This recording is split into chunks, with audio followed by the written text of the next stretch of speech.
Hello বন্ধুরা, ফাল্গুনীর রান্নাঘরে একটা নতুন এপিসোডে সকলকে স্বাগত জানাই। আজকে আমি বাচ্চাদের স্কুল কলেজের টিফিনের জন্য একটা দারুণ স্বাদের নাস্তা রেসিপি, তাও আবার খুবই ঝটপট করে দেখাবো। আশা করব সকলের আজকের এই নাস্তা রেসিপিটা ভালো লাগবে। তো চলুন দেখে নেওয়া যাক। এর জন্য প্রথমেই একটা পাত্রের মধ্যে আমি একটা ছোট সাইজের পেঁয়াজ একদম ঝিরিঝিরি করে কুচিয়ে নিয়েছি একটা টমেটো কুচি, আর একটা ছোট ক্যাপসিকামকে আমি এরকম ভাবে কুচি করে কেটে নিয়েছি। দিয়ে দিয়েছি একটা কাঁচা লঙ্কা, সামান্য পরিমাণ নুন দিয়ে দিচ্ছি, আর দিয়ে দিচ্ছি সামান্য পরিমাণ গোলমরিচের গুঁড়ো। তো বাচ্চাদের জন্য স্পেশালি করলে লঙ্কাটা কিন্তু স্কিপ করতে পারেন।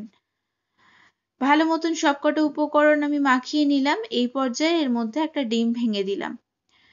এবার প্রথমে একটা ডিম দিয়ে আমি দেখে নেব, যদি সমস্ত সবজিগুলো ডিম থেকে বেশি হয়ে যায় তাহলে আমি আর একটা ডিমও ভেঙে দিয়ে দিচ্ছি।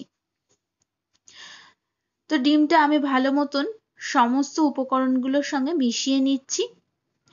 এটা ভালো মতন মাখিয়ে নেব। আর এদিকে আমি নিয়েছি আজকের এই নাস্তাটার জন্য 4 পিস স্লাইস ব্রেড।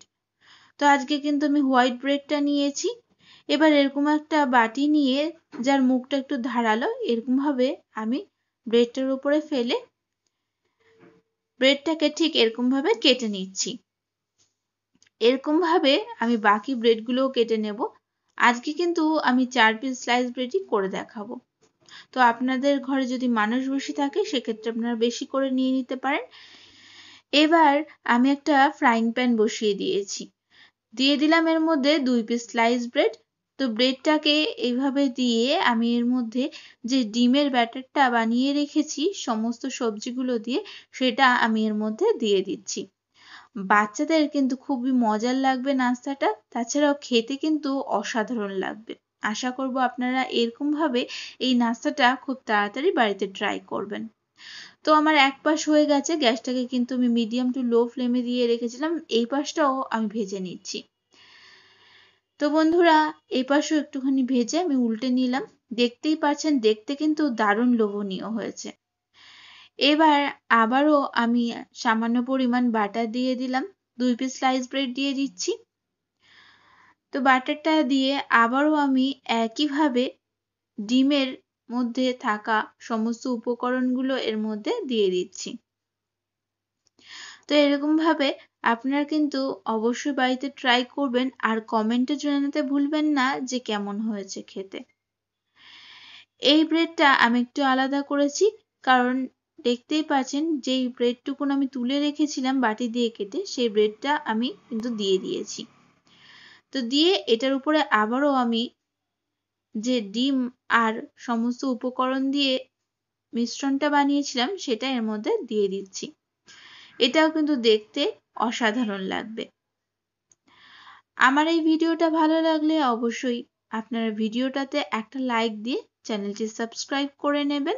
আর যে সমস্ত বন্ধুরা অলরেডি সাবস্ক্রাইব করে নিয়েছেন তাদেরকে অসংখ্য ধন্যবাদ জানাই।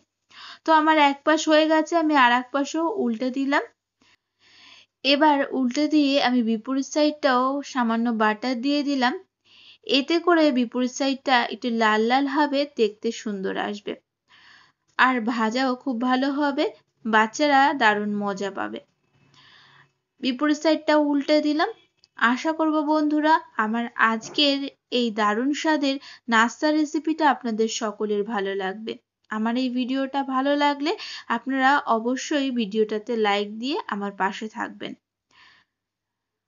তো আলটিমেটলি এটা দেখতে এরকম হয়েছে। আমি ত্রিকোণ শেপে আজকের এই নাস্তাটা কেটে নিয়েছি। এবার আমি এটাকে পরিবেশন করব।